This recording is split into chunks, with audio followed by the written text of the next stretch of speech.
지난 17일 방송된 SBS 금토 드라마 귀궁에서는 강철이와 여리가 서로의 감정을 확인하며 로맨스에 본격불이 붙었고 팔척귀를 조종하는 판수 아구지의 정체가 풍산이라는 사실이 밝혀져 극의 몰입도를 높였습니다. 특히 풍산이 여리를 납치하고 그녀를 추적하던 강철이가 팔척귀의 신당을 발견하지만 정작 팔척귀가 풍산의 몸을 빌려 깃드는 충격적인 반전이 펼쳐지며 긴장감은 최고조에 달했습니다. 첫 입맞춤 이후 감정을 숨기지 못하는 강철이와 여리의 모습은 시청자들에게 웃음을 자아냈고 이를 눈치챈 영금은 사는 게 별거냐, 서로 좋아하는 사람과 마음 나누며 손잡고 살아가는 게 전부지라며 평범한 삶의 소중함을 전했습니다. 이 말은 오직 용이 되는 것만을 인생의 목표로 삼아왔던 강철이의 마음에 묵직한 여운을 남겼습니다. 비비는 두 사람의 관계를 못마땅해 하며 혹여 강철이가 다칠까 염려했지만 사랑에 눈뜬 강철이는 여리의 손을 자꾸만 잡으려 하고 내 곁에 꼭 있어야 해라고 당부하며 여리를 위해 길거리에 봄꽃을 피우는 낭만적인 모습을 보이기도 했습니다. 이후 두 사람은 왕 이정과 손을 잡고 팔척귀의 정체를 밝히기로 합니다. 여리는 팔척귀가 단순한 악귀가 아닌 억울한 사연을 품은 원혼일 가능성을 제기하며 그 진실을 밝혀야만 사건을 마무리할 수 있다고 말합니다. 이에 왕의 호위무사 김근우는 팔척귀가 이정의 몸에 깃들었을 때 보여준 뛰어난 검술로 밀어 무관 출신이었을 수 있다고 의심했고 여리는 납치되기 직전 자신을 부른 자가 외조부 김봉인임을 언급합니다. 그러나 김봉인을 신뢰하던 이정은 혹시 사칭이 아닐까 하는 가능성도 제기합니다. 같은 시각 김봉인과 풍산은 또 다른 음모를 꾸미며 긴장감을 더했습니다. 김봉인은 변방에 머물던 호평대군의 후손 이화성을 불러들였고 풍산은 그가 대비해 눈에 띄도록 유도해 양자로 받아들이게 만들며 그들의 숨은 의도를 더욱 궁금하게 만들었습니다. 그러던 중 이정은 이화성을 마주친 뒤 왕실 족보에서 이상한 점을 발견하고 팔척귀와 왕가 사이에 얽힌 미스터리에 한 걸음 다가섭니다. 한편 강철이는 병조판서 곽상충이 윤갑을 죽인 사실을 확인하고 그에게 직접 응징합니다. 여리의 명두를 몰래 가져간 그는 곽상충의 집에 숨어 들어가 그가 소지한 이무기 퇴치 부적을 무력화시킨 후 비비에게 넘겨 제거합니다. 시간이 갈수록 강철이의 인간적인 감정은 깊어졌고 그는 여리와 영금을 위해 석 달치 녹봉을 아낌없이 써버리는가 하면 여리가 예전에 갖고 싶어 했던 신을 기억해 선물하며 진심을 표현합니다. 여리도 그런 강철이의 마음을 온전히 받아들이고 내가 육신이 없더라도 나는 널 여전히 강철이로 기억할 거야.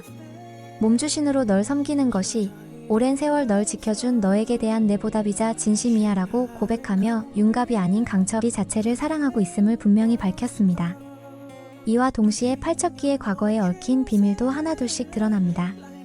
여리는 잃어버린 경기석을 전하러 온 가섭스님에게서 13년 전 외조모 넙덕과 가섭이 함께 팔척귀와 싸운 사실 그리고 그 진실을 자신을 위해 숨겨왔다는 이야기를 듣고 다시 결의를 다집니다. 강철이는 비비를 통해 이무기 부적을 만든 이가 풍산이라는 사실을 알게 되고 이정으로부터 팔척귀에게 목숨을 잃지 않은 왕실 핏줄이 있다는 실마리를 얻으며 마침내 진짜 원한의 주체를 쫓을 단서를 손에 넣습니다. 그러던 중 예기치 못한 급박한 상황이 벌어집니다. 잠시 자리를 비운 사이 풍산의 시녀세원이 여리를 납치하고 강철이는 여리의 연옥사를 궁 담장 아래서 발견합니다. 이에 풍산에게서 감지되던 강한 기운을 떠올리고 그의 소행임을 직감한 강철이는 곧장 풍산의 집무실로 향해 숨겨진 신당을 찾아냅니다. 하지만 그곳에서 그는 뜻밖의 장면을 목격하게 됩니다. 풍산이 스스로 팔척귀에게 몸을 내주고 강철이를 습격한 것입니다. 내 적은 내가 아니야. 진짜 적은 왕가의 피줄들이지. 그런데 왜 나를 막으려 하느냐는 말과 함께 극은 충격적인 장면으로 막을 내렸고 왕실에 대한 원한을 품은 팔척귀의 정체 그리고 이제 막 사랑을 시작한 강철이와 여리의 운명이 어떻게 펼쳐질지에 대한 궁금증을 증폭시켰습니다. 한편 귀궁은 영매의 운명을 거부한 무녀 여리와 첫사랑 윤갑의 육체에 깃든 이무기 강철이가 왕실에 대한 깊은 원한을 품은 팔척귀와 얽히면서 벌어지는 혼과 몸에 뒤엉킨 운명서사를 그린 판타지 로맨틱 코미디입니다. 지금부터 귀궁 11화 예고편을 정리해보겠습니다. 들어가기 전에 구독과 좋아요 한 번씩 눌러주시면 큰 힘이 됩니다.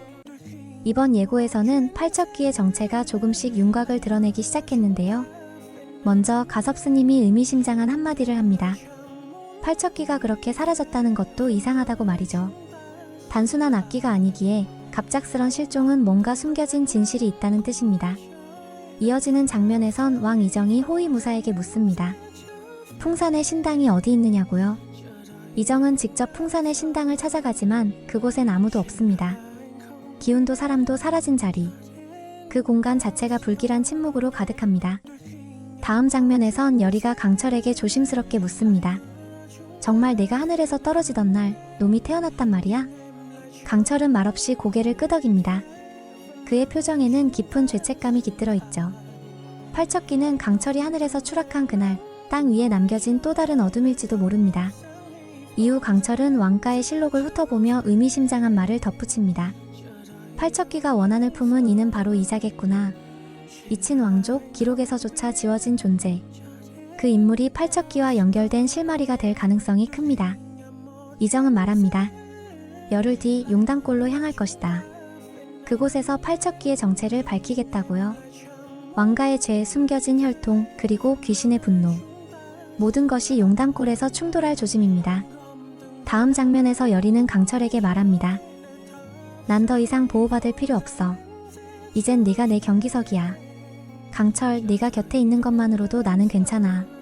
하지만 그 모습을 지켜보던 비비는 깊은 혼란에 빠집니다. 강철은 너무 멀리 가버렸다고. 열이라는 여자 때문에 이무기의 본질에서 벗어났다고 생각하죠. 결국 비비는 충격적인 선택을 합니다. 열이를 풍산에게 넘겨버리는 겁니다. 풍산은 말합니다. 그 열이랑 기집애만 내게 넘겨주슈. 그 아이만 있으면 된다. 그리고 비비는 마지막으로 중얼입니다. 미안하지만 이대로 그냥 죽어다오. 이제 남은 건 팔척기의 정체, 왕실의 죄, 강철의 운명, 그리고 사랑을 위한 마지막 싸움입니다. 다음 화에서 모든 것이 밝혀질 수 있을까요? 여러분의 생각을 댓글로 남겨주세요. 지금까지 귀궁 11화 예고 정리였습니다. 구독과 좋아요, 알림 설정까지 부탁드립니다.